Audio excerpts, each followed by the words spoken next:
Real Estate, hosted by myself, Thomas F Chappell Jr. of the Black Inland Empire Real Estate Investment Club. Now, before the break, we was getting ready to get into with our guest Ryan, SB9 and SB10. So if you can go over that for the people, I really appreciate Yeah, sure. So that's the fun thing about housing in California right now. They're passing new laws every year. So it. in last year's session, they passed Senate Bill 9 and Senate Bill 10.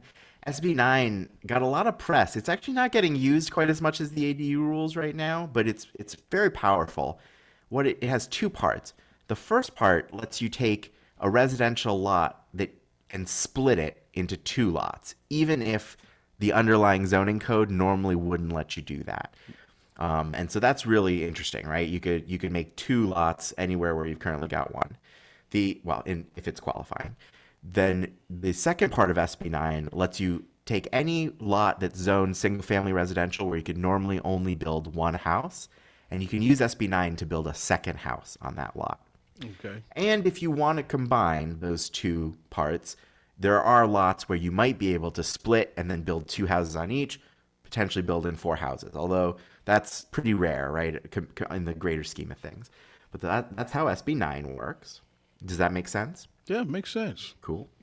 And obviously, a lot of excitement around the opportunity to buy one house and maybe develop three additional houses.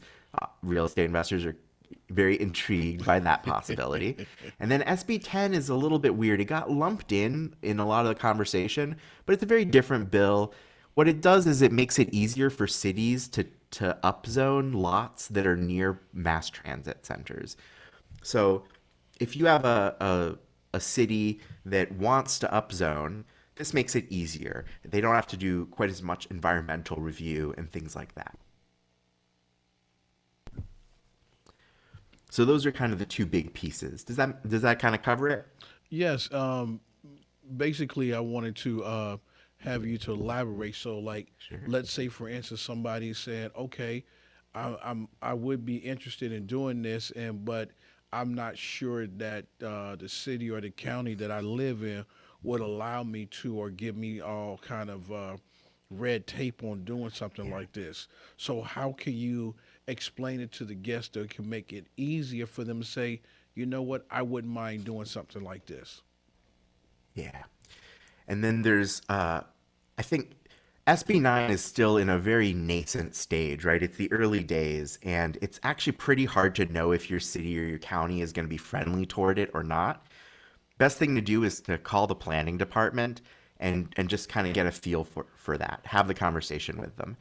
ADUs, on the other hand, have been around for longer, so any city that wanted to oppose them has already done that opposition, and then the state came back in and put in even more rules to make it easier and more streamlined. So that's a very well trod path. For SB9, it's still a little complicated. I've got a naughty list on my website and on the Facebook group of cities that are particularly bad about it. And that could be either bad faith, like they're trying to oppose the use of SB9, or it can be good faith and they just are implementing old processes that are very cumbersome, very expensive. And so actually unincorporated Los Angeles County is a bit of a slow process and a bit of a very expensive process an example for down there. But the best way to figure it out is actually just to have a conversation with your local planning department and say, hey, if I wanted to split this lot using SB9 or using the underlying zoning code, what are my options? And you kind of get the vibe real fast. Most of these places, if they don't want you doing it, they let you know. So here's a question. Now I understand with the way it's set up to where you can have ADU, junior ADU, and you can also turn your garage in, or you can build on top of that. Could you elaborate on those things for me, please? Yeah, sure. And so there's certain rules are set by the state and they're the same across the board, but then the cities can give you even more privileges or they can restrict some of those privileges. But those restrictions can't go beyond a certain point. And so what that means is it's going to be kind of complicated based on what city you're in and what the individual characteristics of your lot are. But there's one thing that you could do everywhere, basically. Now, your lot might have some constraints, but in general, there's a statewide rule that if you want to build under 800 square feet, under 16 feet in height, and you respect a 4 foot side and rear yard setback, you can build an ADU.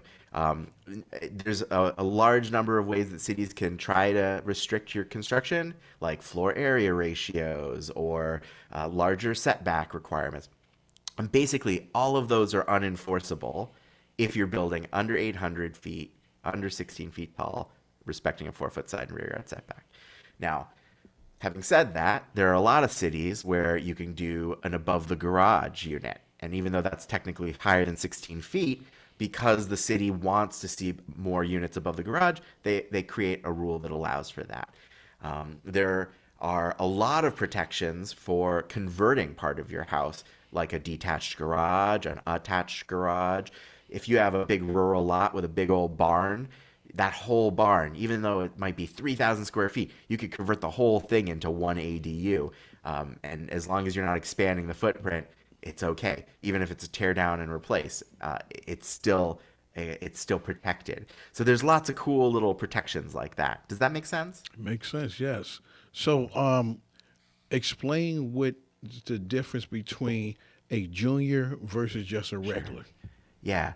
So that there's a very specific thing in California where if you're converting a part of your main house, you're like it's attached to the main house, Okay. and it's less than 500 square feet, then you can call it a junior ADU permit instead of a conventional ADU. Okay. And that junior ADU permit has fewer requirements in some ways. It has a bunch more superpowers. For one, you don't need quite as much like utility separation. For another, you can share the some of the facilities with the main house. So you don't necessarily need to do an independent bathroom, for example. Um, you can avoid a lot of the fees that are sometimes attached to accessory dwelling unit development with the JADU, and there's a lot of different nuances like that. Then there's some jurisdictions where even if it's a detached structure, they might still let you use the JADU permit, but that's not a given. That's not guaranteed by the state rules. So it's just kind of this extra thing. The other really cool thing about them is you can do a junior ADU and a detached accessory dwelling unit. So you could potentially create two units on your lot. Having said that, the JADU does have an owner occupancy requirement, and that gets pretty sticky. It can be deed restricted, so it follows the property to the next owner, and that can have a pretty significant impact on how the unit is appraised, if that makes sense. Okay. So with the JADU, does it have to have a separate interest from the main house, or can it still be directed from the main house or anything like that? I've seen units where it is a shared entrance point with the main house, Okay. but I'm pretty sure that cities can make some requirements like that to have a separate entrance, and then the bedroom needs egress, right? So a lot of the time, when people are converting a garage into a JADU, it's a popular move because you're turning non-habitable space into habitable. When they're doing that, though, they got to put in the big window. They got to replace the garage door with sort of big glass doors or something fancy that makes it look good, things like that. So basically, you can just say junior ADU is pretty much like an add-on to your home, then, correct? It feels a lot like that. When I when I go on safari, I go looking for these things. They often look just like a wing, maybe with their own door. Exactly. Exactly. It's not very far apart from just renting a room out of your house.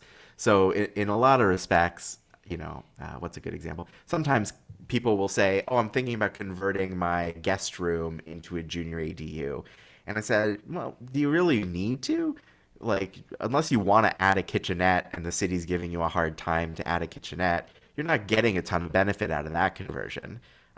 You could already rent out the guest room. Right.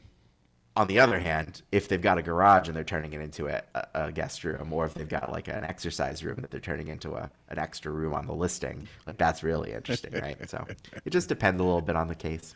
Okay, we're going to go take another commercial break and we will be back with our guest, Ryan, get more into ADUs. This is the Real Men of Real Estate, hosted by Thomas F. Chappell Jr. We'll be right back.